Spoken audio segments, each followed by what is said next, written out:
us about the Joba thing. Is this because, in essence, Musina and Kennedy have pitched really well, and so as a result, there's more of a need in the bullpen, or you think this was a grand design to begin with Joba setting up Mariano?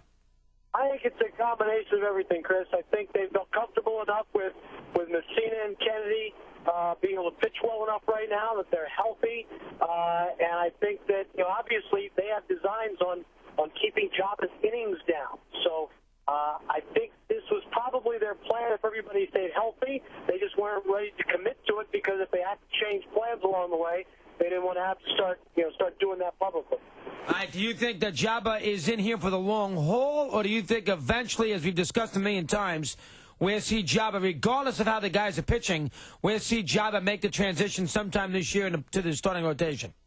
They're still saying, Chris, that he's a starter down the road. Now, they are not really defining what down the road, what the future is. They're not defining if that means later this year or if it means next year. I think a lot of it will depend on what happens this year. But I think ideally they'd like to make sure that they can, I don't think they'd like him to just pitch 75 innings this year, put it that way. I think they'd like to transition him if everything goes well. As far as his exact set-up Mariano role, Girardi's staying away from the label because he'd like to think right now that Joba, Farnsworth, and Hawkins are interchangeable, and if one guy has to pitch 2 days in a row, the other guy can take that spot the next day should the need arise.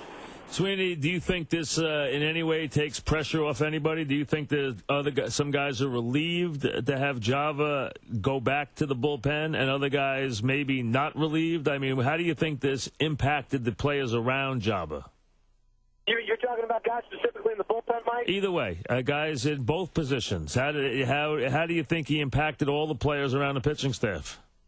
Well, with a couple of weeks here still to go before opening day, my guess is that Ian Kennedy probably feels pretty good about himself, and that that he's finally got himself the spot here with no questions about it.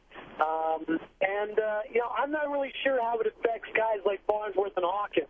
I mean, those guys have been around, and I don't think, as shaky as their pitching may have been from time to time over the years, I don't think their confidence was going into this season. Farnsworth is interesting because he did something the other day that went kind of unnoticed because it was in a split squad game when the Yankees were playing Tampa Bay on Saturday, and we were all waiting to see if they were going to fight again.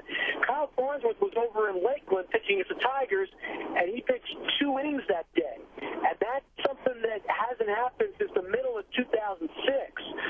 And Girardi's been, pretty adamant that he's not going to put labels on him as far as can't do this, can't do that. If he needs to pitch 2 innings one day, he's going to have him do it. If he needs to pitch back-to-back days, he's going to have him do it. He's not going to stick to those labels that Joe Torre and Ron Guidry held down over the last couple of years. So that kind of got swept under the rug because of everything going on in Tampa Bay. But I thought it was very telling that Barnes pitched 2 consecutive